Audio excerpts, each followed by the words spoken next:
Republicans were sent there, and the number one issue that our voters wanted them to address is the southern border and the massive influx of foreigners by the millions coming into this country, and we don't know who these people are. And they basically just surrendered on the border. They now have no leverage to do anything on the border. I'm not going to fund both sides of a war. I'm not going to spend $100 billion we don't have unpaid for to then walk away from securing the border of the United States. And that is what the speaker did. This is the third betrayal by Mike Johnson. He delivered a two-part omnibus, funded the Department of Justice, 91 federal indictments against President Trump, funded the FBI that raided Mar-a-Lago, gave him a brand new FBI building, funded Joe Biden's open border policies that are killing Americans every single day. Then he reauthorized FISA that spied on American citizens, spied on President Trump's campaign, and he voted against the warrant requirement, the same warrant requirement that he was for 6 months ago. And then he did this here on the House floor, foreign war package that does nothing for America. It's unbelievable. That sounds bad, doesn't it? Let's talk to Steve about it. Joining me now, Steve Cortes. You need to subscribe to his Substack called Patria. I think I said that right. You can correct me if I'm wrong, yes. Steve. Anyway, you have a piece on it talking about surrender Republicans. Please, Steve, the floor is yours. Yes, well, I'm glad you started there, by the way, with Ron DeSantis, who I think is by far the best governor in America, talking about Speaker Mike Johnson, who is unfortunately taking the dubious title, I think, of the worst Republican speaker ever.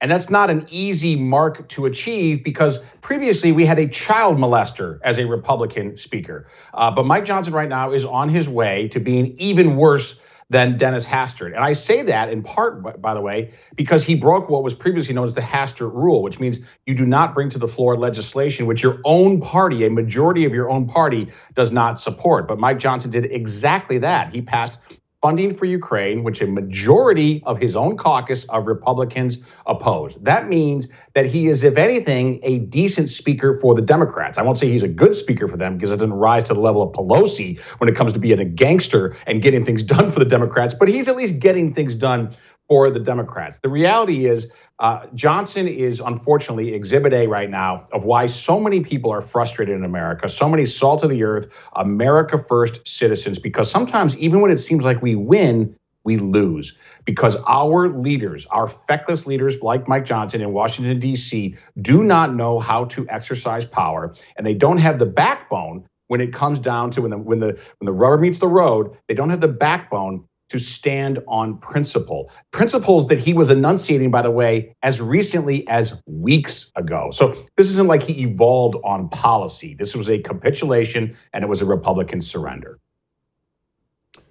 Why, Steve? Why is this an all the time thing? Honestly, I told everyone on my show 2 weeks ago, I told them FISA's going to pass, the foreign aid bill is going to pass, everything's going to go through. And it's not like I was Nostradamus. I'm sure you were saying the same things. We all just knew. We all knew it's built in. The GOP leadership is going to sell out the GOP base. Why does the GOP leadership hate the GOP base? You know, I think there's a couple of reasons, and I'll give you sort of my less cynical, but still cynical explanation. And that is that in this case specifically, when it comes to things like FISA and to things like the foreign wars bill, they are fooled, they're hoodwinked by the intelligence community. And by the way, Mike Johnson told us this. He said, literally, I got my briefing from them, my secretive briefing. I can't tell you what I learned, but believe me, it's terrible. And because of that, I'm going to send almost $100 billion that we don't have, that we're going to borrow overseas. So I think they are manipulated in a sort of straightforward way by the intelligence community. But I also give you my much more cynical read, and I can't say this with any proof, but I think that all signs point this way, is that these people are also compromised. That there is information about them that perhaps the intelligence community knows, and it is able to basically put people like Mike Johnson over a barrel and say, do this or else. Now, again, I don't know that, but all the signs certainly point that way. When you have somebody like Mike Johnson, who seems to be a decent enough guy, certainly in his personal life, seems like he's a good Christian man, good father, husband, all of that, and yet for him to betray his word in this quick a manner, I mean, in this short order, to completely capitulate and acquiesce to the Democrats and effectively become the speaker for the Democrats. It tells you there's something here that's not necessarily obvious that is going on behind the scenes, because you're right. And this is why it's so befuddling. It's so frustrating to millions of Americans out there. Now, listen, I would say, what do we do? Because we can't just complain. We can't just curse the darkness. So what do we do about this? Well, it's going to be difficult to keep the House, in part because of Mike Johnson, by the way, who, to boot, not only does he betray us on principle, he's also a terrible fundraiser.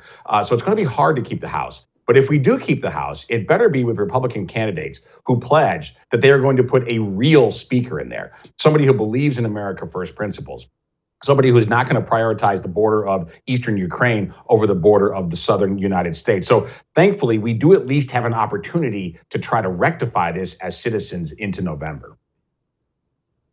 Steve, can I ask you something? And you can just give it to me between the eyes. It's fine. I know we're on camera, but you say we might not be able to keep the House. Yeah. Why should I care? And allow me to explain. Why should I care? Yeah. So the GOP gives me endless foreign money. The GOP just got done trying for a massive amnesty bill that guaranteed amnesty for everybody.